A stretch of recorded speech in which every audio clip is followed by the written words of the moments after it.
Je suis Johan de Marketing 301, le podcast qui aborde des sujets marketing souvent jugés complexes alors qu'en réalité, il suffit de comprendre certains mécanismes pour décupler les ventes de votre business en ligne.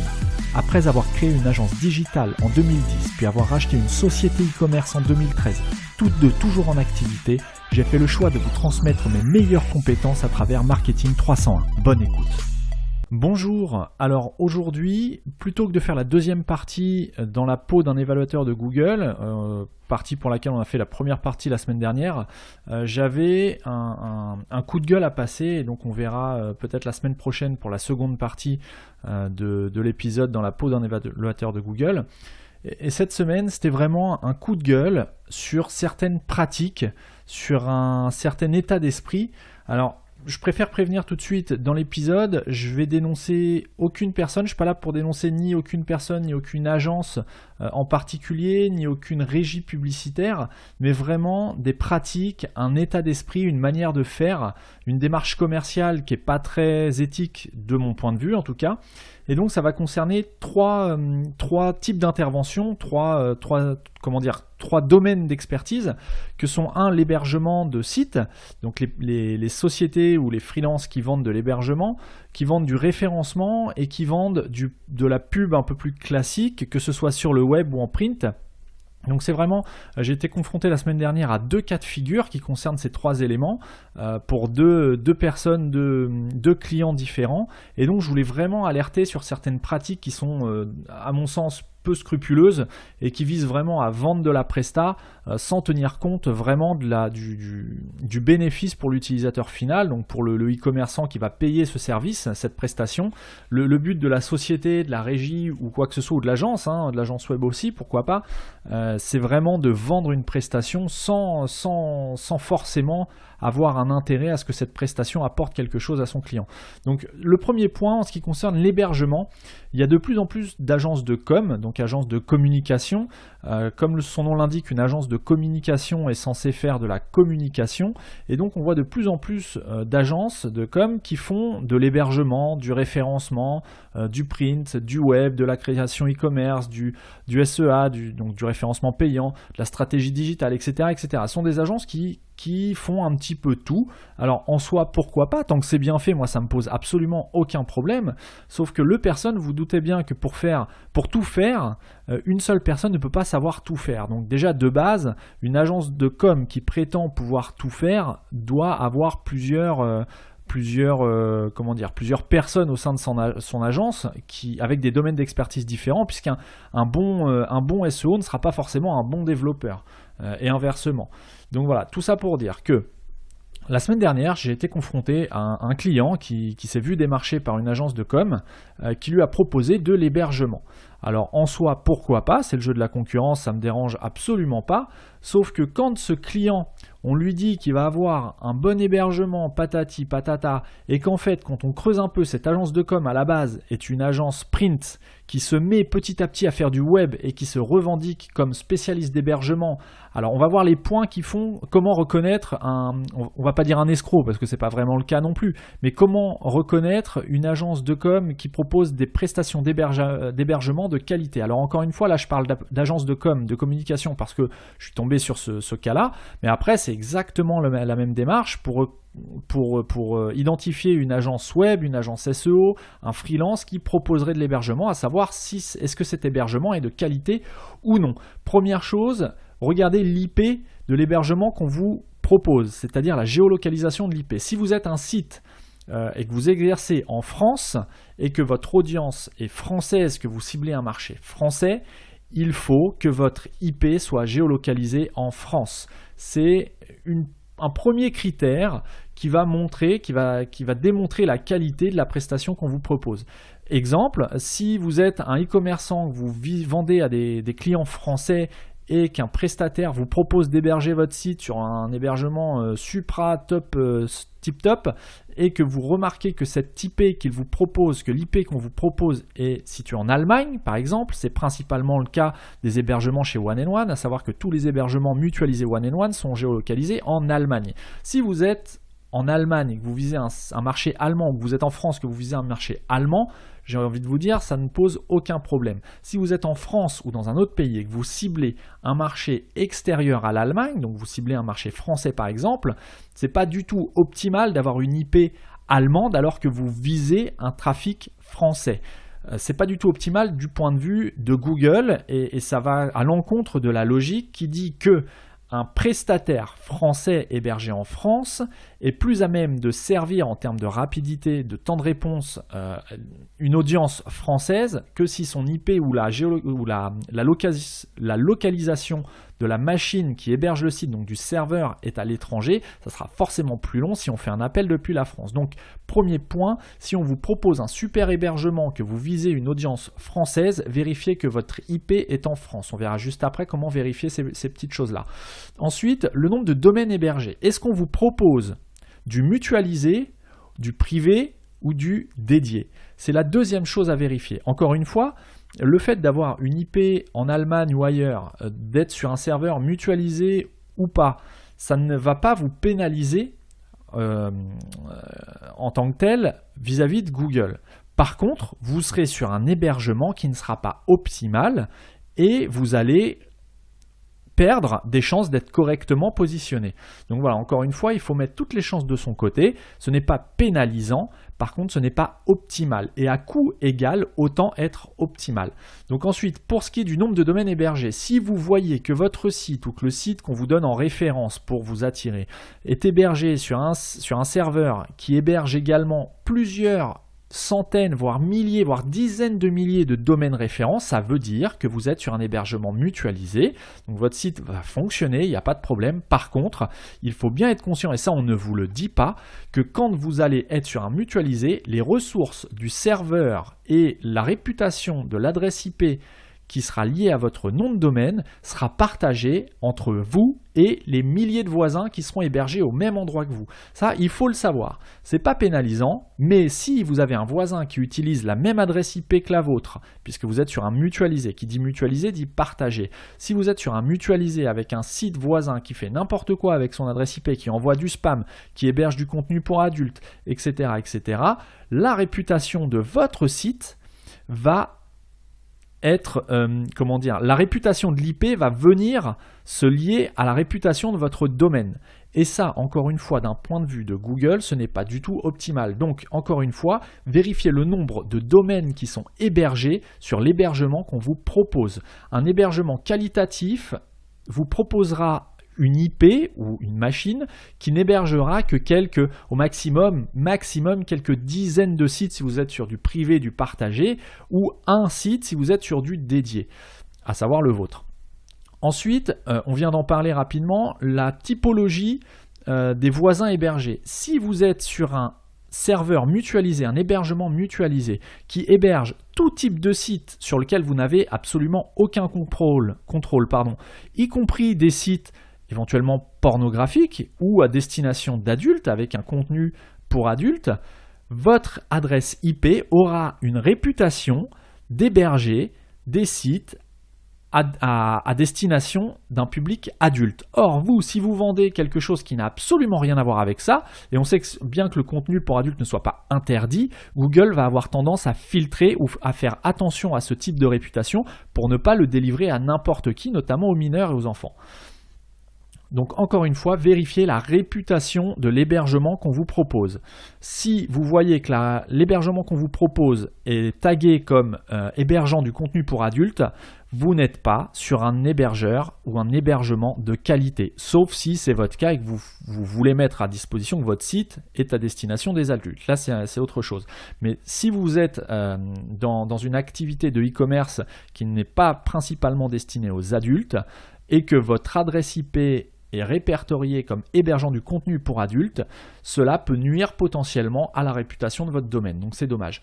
Ensuite, tout ça, c'est bien, ce qu'il faut bien comprendre, c'est que ça va dépendre du tarif auquel on vous propose l'hébergement. Si on vous propose un hébergement avec une IP, avec une mauvaise géolocalisation, un grand nombre de domaines qui est hébergé à côté de votre site et une IP ou un hébergement qui est labellisé comme hébergeant du contenu pour adultes, si on vous propose ça pour quelques euros par mois, j'ai envie de vous dire 5, 6, 7 euros par mois, pourquoi pas? Vous en aurez pour votre argent. Là, on est tout à fait dans des tarifs qui sont respectables, à savoir que vous, bien entendu, ne vous attendez pas pour 5 euros par mois à avoir un hébergement top qualité, haute performance et tout ce qui s'ensuit.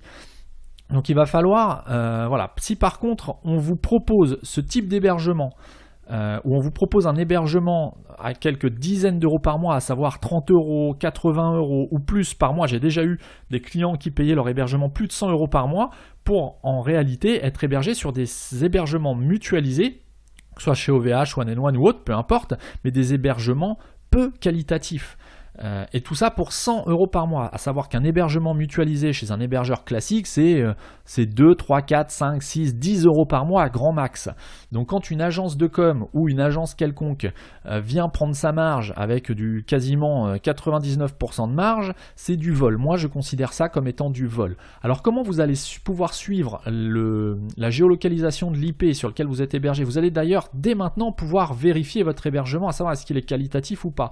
Donc vérifier la géolocalisation de l'adresse IP, le nombre de domaines hébergés et le type de contenu qui est hébergé à côté du vôtre. Vous allez pouvoir utiliser une extension gratuite sur Google Chrome ou Firefox qui s'appelle DNSlytics. Je mettrai le lien dans les notes de l'émission, donc je vous invite à aller directement sur marketing301.net/6. 6 c'est le numéro de l'épisode et vous verrez le lien vers l'outil qui va vous permettre de voir dans quel pays est géolocalisée l'adresse IP de votre site, le nombre de sites qui sont hébergés sur votre adresse IP et enfin savoir si votre adresse IP, la réputation, est d'héberger du contenu pour adultes ou autre chose, du spam, du spyware, voilà, tout type de choses. Donc ça c'est super important. Si vous remarquez que vous êtes hébergé sur une IP qui est en Allemagne avec un nombre de domaines hébergés qui est supérieur, on va dire, à 100 domaines ou à 50 domaines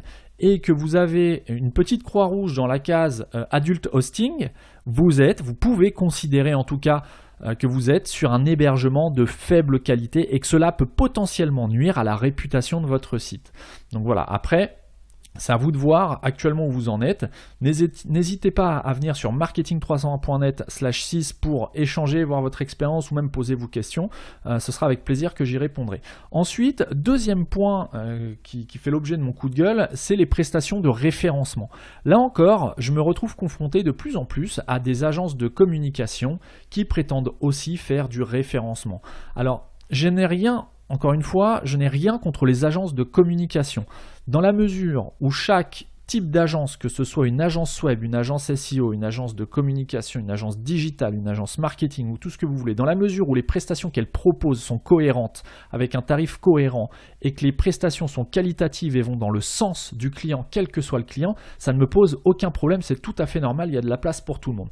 Par contre, quand une agence de com se proclame agence SEO avec des prestations qui sont tout sauf du SEO qualitatif et qui parfois même peuvent faire prendre un risque au site du client en risquant la pénalité Google, que ce soit via du Panda, du Pingouin ou autre, là effectivement pour moi c'est un coup de gueule et je m'insurge contre ça parce que ça nuit vraiment au métier et aux agences qui font du bon boulot. Encore une fois, quelles que soient les agences. Il y a des agences de com qui font du bon boulot en référencement parce que au sein de leurs effectifs, elles ont un ou plusieurs experts SEO. Mais encore une fois, chaque domaine d'expertise doit avoir son référent au sein de la société de prestation. Donc pour ce qui est du référencement, voilà, si on vous propose encore une fois un cas client la semaine dernière, je tombe sur une agence de com, donc voilà, là c'était encore une agence de com, hein, le hasard fait que c'était encore une agence, propose des services SEO, donc on parle bien de Search Engine Optimization, donc c'est ce qu'on appelle le référencement naturel, en proposant des liens sur des annuaires. Alors là, c'est quelque chose qui m'a mis en boule parce que d'une part, les annuaires, un annuaire ne permettra jamais de vous positionner, de ranker, ou alors vraiment dans des cas très particuliers. Mais en plus, quand on parle de l'annuaire page jaune pour mettre en place une stratégie SEO, excusez-moi, mais page jaune, à quel moment le fait d'être inscrit sur page jaune va booster le ranking d'un site? À aucun moment, je vous le dis, à aucun moment. Donc si vous tombez sur une agence qui vous dit faire des prestations de SEO et qui passe par page jaune, par des annuaires, etc., fuyez. Les annuaires, ce n'est pas ça qui va vous faire ranker. Je ne dis pas que les annuaires ne sont pas nécessaires. Ils sont nécessaires notamment pour naturaliser un profil de lien, pour apporter un petit peu de ce qu'on appelle du link juice, du jus de référencement, mais en aucun cas le fait d'être présent sur un annuaire ou sur 1000 annuaires, encore pire, ne fera ranker votre site. Donc ça, les agences qui proposent du SEO et qui mettent en avant l'inscription sur des annuaires, fuyez. C'est vraiment... alors soit, il y a deux cas de figure. Soit l'agence prend vraiment le client pour un pigeon, et là c'est de l'arnaque, clairement, en tout état de cause. Soit l'agence qui propose ce type de prestation n'est vraiment pas compétente pour faire du SEO. Donc dans les deux cas, fuyez. Autre chose, une agence qui propose du SEO et qui ne parle que de liens, de faire des liens sans donner de précision, sans même évoquer les 3 piliers du référencement qui sont le technique, l'éditorial, donc le contenu, et enfin la popularité, le netlinking. Une agence ou une personne qui va vous parler que de faire des liens, fuyez. C'est qu'elle n'aura pas les compétences non plus pour les prérequis nécessaires avant la mise en place d'une stratégie de lien.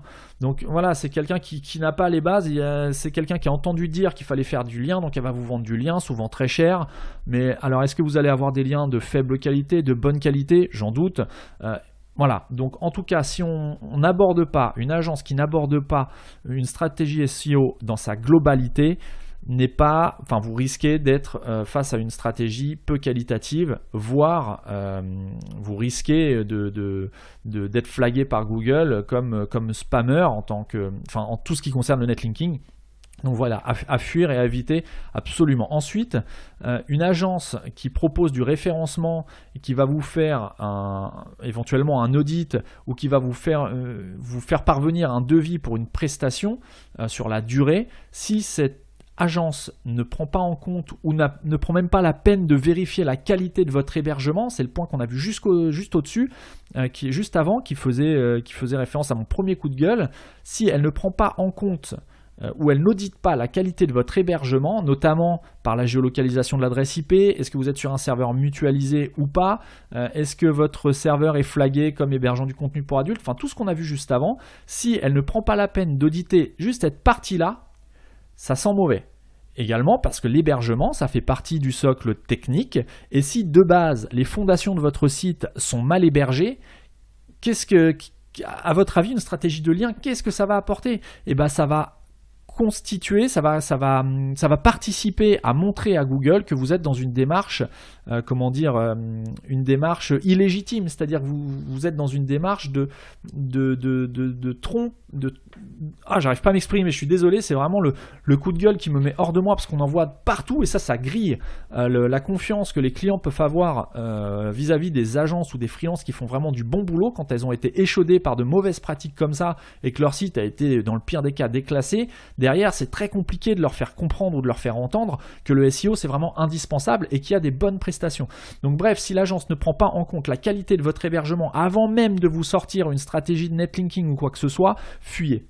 Le problème, comme je viens de le dire, de ces hébergements, de ces agences qui proposent un peu tout et n'importe quoi juste pour faire de la prestation en plus, tout simplement du chiffre d'affaires, ni plus ni moins. Le problème, c'est que ça grille et ça crée une mauvaise expérience vis-à-vis des utilisateurs, et ces utilisateurs qui ont été échaudés ont tendance à mettre un petit peu toutes les prestataires qui réalisent ce type de prestation, que ce soit de l'hébergement ou du référencement, dans un même sac et les considérer comme des charlatans, comme des escrocs, comme un sous-métier, alors que non, il y a vraiment une expertise qui est nécessaire pour faire appel à ce genre de prestations, que ce soit encore une fois un freelance, une agence ou qui que ce soit, peu importe. Ce qui est important, c'est de mettre en évidence le fait que la prestation sera qualitative ou non. Là, je viens de vous donner quelques points qui permettent de déceler, alors attention, c'est pas une liste exhaustive, mais qui permettent de déceler des bonnes pratiques, des mauvaises pratiques, des points à surveiller dans votre cas.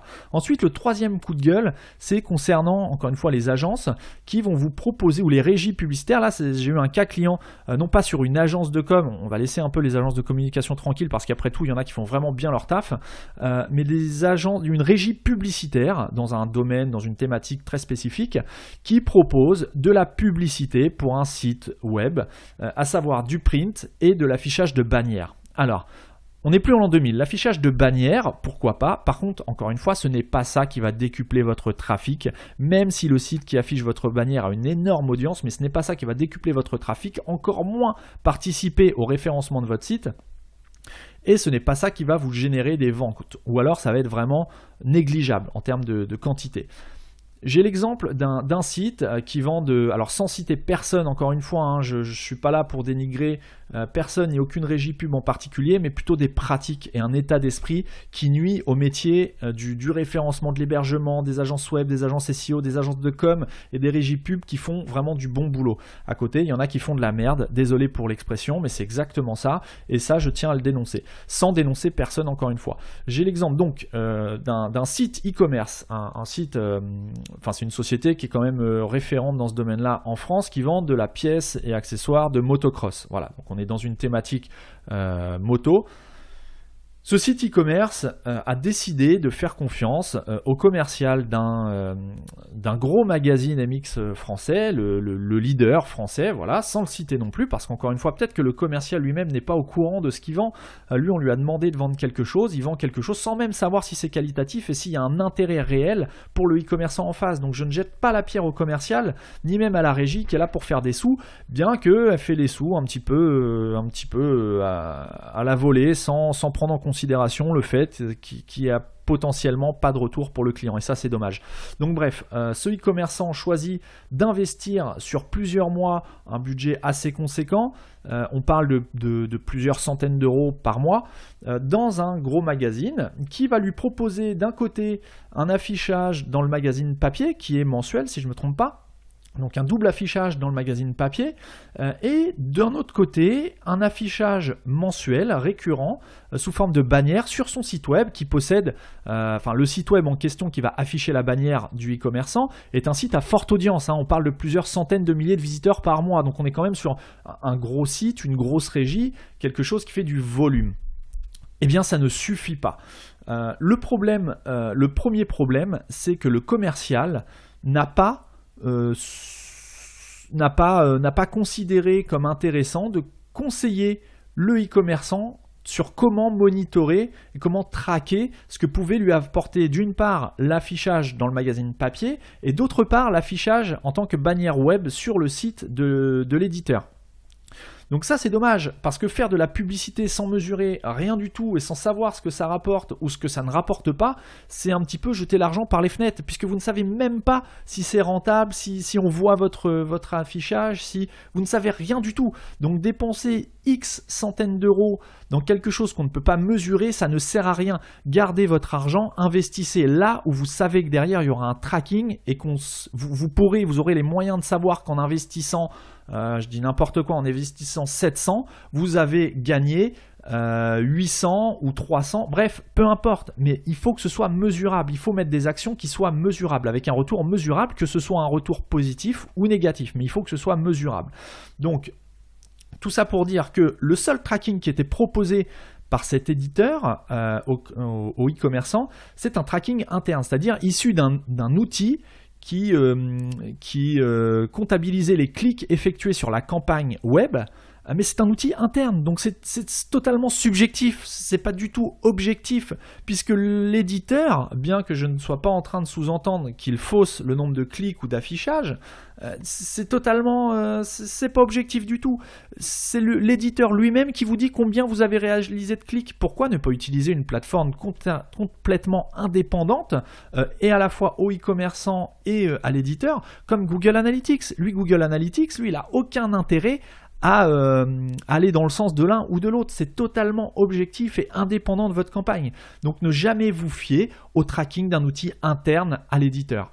Par exemple, un tracking qui a été relevé ou qui a été envoyé au e-commerçant par cet éditeur, cette grosse plateforme de motocross, c'est soi-disant que le tracking interne annonçait un total de 70 clics sur l'affichage de la bannière du e-commerçant, en indiquant que c'était vraiment un taux de clic exceptionnel. Alors juste de mémoire, on avait 15 000 affichages pour 70 clics. À quelque chose près, je ne sais plus si c'est exactement les bons chiffres, mais j'avais calculé, ça faisait 0,52% de taux de clic, c'est-à-dire par rapport à l'affichage, le nombre de personnes qui ont cliqué sur la bannière. Et le commercial, encore une fois, il s'agit d'un commercial et ni d'un SEO, ni d'un communicant, ni quoi que ce soit. C'est juste un commercial à qui on dit de vendre quelque chose et on lui dit de dire que c'est exceptionnel. Il dit que c'est exceptionnel, sauf que 0,52% de taux de clic, c'est pas exceptionnel. Sauf qu'en face, si vous êtes confronté à un e-commerçant qui n'y comprend pas grand chose, tout simplement parce que lui, son métier, c'est de vendre de la pièce moto, c'est pas de faire du tracking, de la régie pub ou quoi que ce soit. Il est spécialiste dans la pièce moto et accessoires, il va savoir vous conseiller sur ce domaine-là. Par contre, derrière, quand on lui dit n'importe quoi, il n'a aucun moyen de savoir si ce qu'on lui dit, c'est n'importe quoi. Donc, encore une fois, attention aux superlatifs. Le but, l'appât de ce type de régie pub, c'est la grosse audience. C'est, écoutez, venez affichez votre marque chez nous, on a une grosse audience, vous allez être vu. Pas forcément, c'est une erreur parce que la grosse audience ne garantit en rien le ciblage ni les retombées économiques que ça peut vous rapporter. C'est pas parce qu'un site fait 1 million de visiteurs par mois et que vous allez être vu 15 000 fois que vous allez générer une vente. Il n'y a absolument rien de garanti. Vous êtes mieux de cibler une audience plus petite mais qui a une réelle attente par rapport aux produits que vous proposez. Donc la grosseur, la taille de l'audience qu'on vous propose, c'est un mauvais critère de choix. C'est vraiment un mauvais critère de choix. À moins de mettre le budget sur la table et de dire « Ok, je veux qu'il n'y ait que moi sur le site pendant 1 mois », mais là, ça va vous coûter les yeux de la tête. Ça va vous coûter plusieurs milliers d'euros par mois. Donc là, on est dans une autre démarche. Mais en tout cas, ne jamais tenir compte de la taille de l'audience qu'on vous propose, mais plutôt la qualité de l'audience qu'on vous propose. Donc voilà, ne jamais tenir compte des trackings qui sont internes à l'éditeur. C'est totalement subjectif. Donc pour récapituler sur les quelques points à surveiller, en ce qui concerne l'hébergement, vérifiez la géolocalisation de votre adresse IP. Quand je dis votre, c'est l'adresse IP de votre site, pas de votre box chez vous. Vérifiez la géolocalisation de l'adresse IP de l'hébergement de votre site. Si vous ciblez une audience française, le mieux c'est que votre IP soit géolocalisé en France. Vérifiez le nombre de domaines qui sont hébergés sur la même adresse IP que vous. Donc ça via l'outil que dont je mettrai le lien dans les notes de l'épisode sur marketing301.net/6 parce que c'est le numéro de l'épisode, c'est le 6e. Ensuite, vérifiez la réputation de votre adresse IP. Vérifiez qu'elle ne soit pas taguée comme hébergeant du contenu pour adultes par exemple, car si vous n'hébergez pas du contenu pour adultes ou illicite, mais que vous hébergez un contenu ouvert à tout type de public, c'est dommage de prendre le risque d'être filtré dans les résultats de Google, tout simplement parce que vous êtes sur une IP qui a une réputation un petit peu tendancieuse. Ensuite, en ce qui concerne le référencement, contrôlez le type d'action qu'on vous propose. Si on vous propose des actions sans tenir compte de la chronologie, socle technique, socle éditorial, socle de popularité, si on vous propose uniquement de faire des liens ou uniquement d'améliorer la vitesse de votre site, bref, si la stratégie de référencement n'est pas anticipée dans son ensemble et non pas de façon ponctuelle sur certains éléments, à mon avis, vous êtes sur une proposition qui n'est pas très qualitative. Ensuite, la chronologie des actions. Si on vous propose de faire des liens avant même d'avoir vérifié la qualité de votre hébergement et donc potentiellement la vitesse de votre site, fuyez. C'est que la personne ou l'agence n'est pas compétente pour proposer le type de prestation qu'elle vous propose. Enfin, on en revient à l'hébergement. Si l'agence ou le prestataire vous fait un audit entre guillemets sans même prendre le soin de vérifier la qualité de votre hébergement, fuyez. Ça serait construire quelque chose sur du sable. C'est un petit peu comme si vous faisiez un devis pour de la maçonnerie pour une maison sans même vous poser la question des fondations. C'est complètement débile, ça tiendra pas dans le temps. Ou en tout cas, vous avez de grandes chances que ça se casse la figure dans le temps et à court terme. Donc voilà, à vérifier. 3e point à vérifier pour des prestations SEO. Enfin, les prestations de pub un peu plus classiques, que ce soit du print ou du web, si vous n'avez aucune recommandation en ce qui concerne le tracking des objectifs que vous êtes susceptible d'avoir par rapport à une campagne qui serait lancée sur une régie publicitaire, fuyez. Si on ne vous recommande pas de mettre en place un tracking, mais qu'on vous dit de faire confiance uniquement à l'outil de tracking interne, fuyez, c'est pas objectif. C'est pas pour ça que la prestation ne sera pas de qualité. Le problème, c'est que vous ne pourrez pas vérifier si elle est de qualité ou non, donc à fuir. Ensuite, si on vous parle d'affichage, attention, l'affichage aujourd'hui, ça ne rapporte plus rien, ou alors c'est vraiment négligeable, ou alors il faut mettre des budgets monstrueux pour tirer un bénéfice de l'affichage, uniquement d'un affichage. Si vous avez une stratégie de visibilité, pourquoi pas, mais ça doit pas vous coûter, ça coûte pas forcément très cher, et c'est pas forcément la priorité quand on cherche à sortir son site e-commerce ou son site de la masse, quoi. C'est pas l'affichage qui prime, ça va vraiment être des actions concrètes avec un retour sur investissement mesurable. Enfin, attention aux superlatifs des commerciaux. On a une audience exceptionnelle, vous avez un taux de clic exceptionnel. Bon, quand on commence à partir dans les arguments, nous sommes les meilleurs, vous avez un truc exceptionnel, etc., attention. Un CTR, un taux de clic exceptionnel, c'est pas 0,52% dans le cas que j'ai cité juste avant. Ensuite, je vais vous donner 2-3 petits conseils de tracking, que vous fassiez de la pub print ou digital, donc web. Par exemple, si vous faites de la pub print, donc chose qui n'a pas été conseillée de mettre en place un tracking par l'éditeur dont on a parlé au e-commerçant en question qui vend de la pièce motocross. Donc il a un affichage, je vous rappelle, il s'est vu proposer un affichage, un double affichage dans un magazine papier de motocross, l'un des plus gros motocross, magazine de motocross français. Donc il y a vraiment de la distribution, il y a de la visibilité, ça je nie pas le contraire. Sauf que si vous affichez simplement votre marque, comment voulez-vous savoir si l'affichage que vous avez payé vous a rapporté ne serait-ce que des visites? Je ne parle même pas de clients, je parle simplement de visites. Comment voulez-vous savoir? C'est impossible, puisqu'on est par définition sur du print, donc c'est pas mesurable de façon digitale. Donc la première chose à voir dans ce genre de cas, c'est mettre, par exemple, vous pouvez mettre soit un code promo que vous allez créer sur votre back-office. Si vous êtes sur PrestaShop, vous créez un code promo qui va être destiné uniquement à l'affichage dans ce magazine en question ou dans le magazine de votre choix. Et vous pourrez simplement comptabiliser, une fois que l'affichage ou que la campagne print sera terminée, vous vérifierez le nombre de codes promo qui ont été utilisés. Alors après, il ne faut pas utiliser ce code promo sur d'autres supports, sinon le tracking n'a plus aucun intérêt. Donc si vous faites un affichage, créez un code promo, vous offrez 5%, vous offrez les frais de port gratuits, je ne sais pas, peu importe, mais au moins en utilisant ce code promo sur votre site suite quand un utilisateur, un client va voir votre publicité, qu'il est intéressé, qu'il vient sur votre site, qu'il achète et qu'il utilise votre code promo, vous pourrez en déduire que ce client-là vient de l'affichage papier que vous avez payé.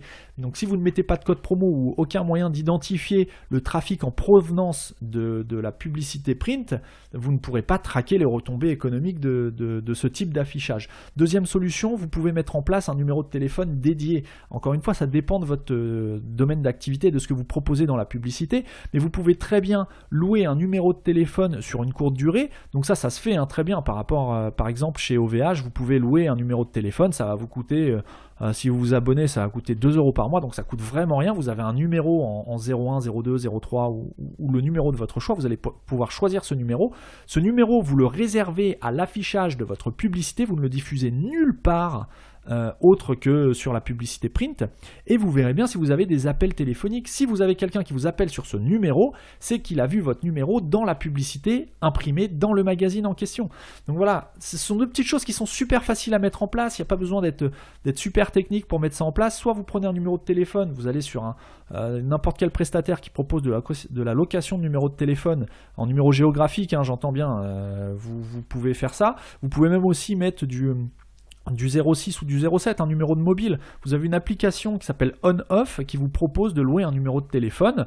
Donc sur votre téléphone, vous allez télécharger une application qui est gratuite, vous allez louer un numéro supplémentaire et quand on vous appellera sur ce numéro, c'est l'application qui sonnera sur votre téléphone qui lui va conserver votre numéro d'origine. Donc c'est vraiment génial, ça coûte que dalle. Je ne sais plus combien ça coûte, mais c'est de l'ordre de 3-4 € par mois, donc c'est rien du tout. Vous pouvez mettre ça en place sur 2-3 mois, le temps de votre campagne d'affichage print, et vous pourrez traquer encore une fois les numéros qui sont les contacts qui sont issus de votre publicité print. Pour ce qui est du web, mettez en place un tracking sur une plateforme indépendante. Alors moi j'utilise Google Analytics, mais après il en existe d'autres, il y a Xity, il y en a plusieurs autres. Vous pouvez tout à fait utiliser Google Analytics de façon gratuite pour envoyer un code de tracking à votre éditeur ou à l'éditeur qui va afficher votre campagne sur son site internet, même si c'est qu'une bannière. Et là, vous pourrez voir exactement combien de personnes sont arrivées sur votre site depuis cette fameuse bannière, quel que soit le nombre d'affichages, de clics qui sont énoncés ou annoncés par l'éditeur lui-même, sur lequel vous n'avez aucun moyen de contrôle sur les chiffres qui vous sont donnés. À savoir que dans le cas que j'ai cité juste avant, entre l'éditeur de MX Français et le site e-commerce qui vend de la pièce accessoire motocross, aucun conseil de tracking n'a été donné aux e-commerçants. Le problème, c'est que cette personne m'a contacté pour me demander mon avis un petit peu sur cette stratégie, étant donné le budget que ça coûte, c'est plusieurs centaines d'euros par mois. Et je lui ai dit, écoutez, il n'y a pas de problème, on va regarder ça. Moi, j'ai accès au Google Analytics de ce e-commerçant, donc je vois vraiment en toute transparence ce qui se passe ou le trafic qui arrive sur son site, d'où il vient, dans quel ordre. Le problème, c'est que la plateforme de l'éditeur m'annonçait 70 clics, un nombre de clics de 70 clics. Donc vous voyez, on est sur des petits volumes en même temps, mais c'est facile à mesurer. 70 clics, très bien, 70 clics, donc à peu près 70 visiteurs. En prenant une marge d'erreur de quelques pourcentages, on peut dire que voilà, on doit avoir un trafic quand même d'une cinquantaine de visiteurs issus d'un domaine référent qui est celui du gros site de motocross, on est d'accord. Et bien quand je regarde sur Google Analytics, d'une part, je ne vois aucune variation du trafic du site, à savoir qu'il s'agit d'un site qui fait entre 50 et 80 visiteurs par jour, donc on est sur un petit site en termes d'audience, mais justement c'est d'autant plus facile à déceler 70 visiteurs quand on est sur une audience de quelques dizaines de visiteurs par jour. Et bien là, encéphalogramme totalement plat, aucun pic de trafic sur la durée de la campagne, ou aucune augmentation légère, bref, absolument transparent. Bon, ensuite j'ai regardé les domaines référents, c'est-à-dire le trafic, d'où est-il venu, depuis quel site. Donc on retrouve, comme sur la majorité des sites, on retrouve du Facebook, du Google, du lien direct, etc., etc. Et là, nulle part, je ne vois mentionner le nom de domaine de la plateforme de l'éditeur. À aucun moment. Donc après avoir appelé le commercial pour peut-être éclaircir certaines zones d'ombre, et peut-être qu'après tout il passe par une autre régie qui ne porte pas le même nom que le site sur lequel la bannière est affichée, ce qui est possible aussi, eh bien, il m'a donné l'adresse IP du serveur de la régie, il m'a donné le nom de la régie qui est effectivement différente du site internet lui-même, et absolument aucune trace de ce référent dans le tracking Google Analytics. Donc encore une fois, tout ça pour démontrer que je ne dis pas que cette plateforme, cet éditeur fait du mauvais boulot ou invente des clics de manière à facturer de façon abusive son client, c'est pas du tout ce que je dis. Moi, ce que je constate simplement, c'est qu'on me dit qu'il y a eu 70 visiteurs qui ont été amenés de telle date à telle date, et moi sur Google Analytics, je ne vois aucune trace d'aucun trafic référent à ce site. Donc voilà, après, libre à chacun de se poser les questions et d'en déduire ce qu'il veut. Mais voilà, c'est simplement un constat. Donc évitez, si j'avais des conseils à vous donner, si j'avais 6 conseils à vous donner, ça serait numéro 1, évitez les régies ou les médias qui ont le monopole sur une thématique. Là, c'est le plus gros. Donc forcément, on a tendance à avoir confiance en ce genre de régie, de médias ou d'éditeurs. Eh bien, évitez les régies ou les médias qui ont un monopole sur votre thématique. Préférez plusieurs petits contrats avec éventuellement des médias moins gros. Mais voilà, ensuite, en général, c'est pas parce que c'est cher, ou c'est pas parce qu'une prestation est chère qu'elle sera forcément qualitative. Bien souvent, les prestations de faible qualité sont chères. Donc voilà, ça c'est vraiment à cogiter. Ce n'est pas parce qu'une prestation coûte cher qu'elle sera qualitative. Par contre, en général, quand une prestation est de faible qualité, elle coûte cher. Donc ça, vraiment à méditer. Encore une fois, c'est un constat par l'expérience que j'ai au quotidien, tous les jours, toutes les semaines, tous les mois, depuis maintenant presque 10 ans. Donc j'en ai vu passer, je connais certaines techniques peu scrupuleuses. Donc en général, voilà, ça c'est vraiment une formule à retenir. Ensuite, demandez quels sont les outils de suivi qu'on vous propose. Si on vous propose simplement un outil de suivi interne où on vous dit on vous enverra un rapport hebdomadaire, mensuel, trimestriel, sans même savoir d'où est issu ce rapport, et d'autant plus s'il n'est pas issu d'un outil indépendant à l'éditeur ou au prestataire lui-même, c'est dommage de faire confiance à un outil qui n'est pas objectif. C'est simplement ce que je dis, c'est dommage de ne pas faire d'être obligé de faire confiance à un outil qui n'est pas forcément objectif. Et donc dans ce cas-là, soit vous proposez à envoyer votre lien de tracking qui lui sera généré depuis une plateforme indépendante comme Google Analytics, et si l'éditeur accepte, c'est tout dans son intérêt, puisque ça montre une volonté de sa part d'être totalement objectif dans les chiffres qui vont vous être communiqués lors du rapport. Si par contre il refuse, c'est clairement il refuse que vous ayez un moyen objectif de suivre ce que lui va vous annoncer ou de vérifier les chiffres que lui va vous annoncer. Et là, ça peut porter à confusion et ça peut prêter à questionnement. Ensuite, surveillez Google Analytics, surveillez les sites référents, le tag de tracking que vous aurez éventuellement mis en place et communiqué à l'éditeur. Les sites référents, c'est un moyen assez simple et rapide de vérifier si vous avez du trafic qui vient depuis un site qu'on vous annonce. Si je vous dis que je vous ai amené depuis mon site tant de clics, en théorie, vous devriez voir une trace de cet apport de trafic dans Google Analytics dans les sites référents. Si vous avez, alors les chiffres ne sont pas exactement les mêmes, c'est pas parce que un éditeur vous annonce 70 visites que vous allez voir 70 visites sur Google Analytics. Ça peut varier un petit peu selon les méthodes de tracking, les délais, les mises à jour, etc., mises à jour des serveurs de tracking. Par contre, si vous n'avez aucune trace, on vous annonce un trafic, mais que vous n'avez aucune trace de ce trafic, là vous pouvez vous poser des questions. Ensuite, surveillez les pics de trafic. Si on vous dit qu'on vous a amené beaucoup de trafic sur une période courte et que vous ne voyez aucun pic sur votre courbe de trafic journalière ou hebdomadaire sur Google Analytics, encore une fois, ou n'importe quel autre outil indépendant, c'est qu'il y a anguille sous roche. Et enfin, si on vous propose de faire une publicité print, suivez l'utilisation d'un code promo que vous aurez généré et mis à disposition uniquement sur cette publicité print. Un code promo, une publicité, comme ça c'est facile de s'en souvenir et d'identifier les sources de trafic. Et enfin, vous pouvez aussi mettre en place un numéro de téléphone qui est dédié à la campagne, de manière à suivre l'évolution des contacts qui sont faits. Si on vous appelle sur un numéro que vous n'avez communiqué que sur un magazine donné, eh bien vous savez que la personne qui vous appelle vous a vu dans ce magazine. Et là, c'est pareil de relever, c'est très pratique et très facile de relever l'apport que cela engendre.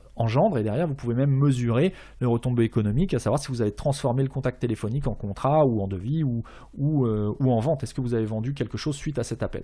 Donc voilà, c'était vraiment mon coup de gueule du mois de septembre. Je ne sais pas si on fera un coup de gueule tous les mois, mais je trouvais ça vraiment important parce que c'est des choses qui sont récurrentes dans mon activité et auxquelles je suis confronté régulièrement, et ça pénalise les agences, les freelances qui font du bon boulot, les régies qui font du bon boulot, tout ça parce qu'il y a une poignée de régies à côté qui font n'importe quoi juste pour pouvoir présenter un éventail de services conséquents, mais qui font vraiment n'importe quoi, qui décrédibilisent la profession et qui portent préjudice aux acteurs qui eux font correctement leur boulot.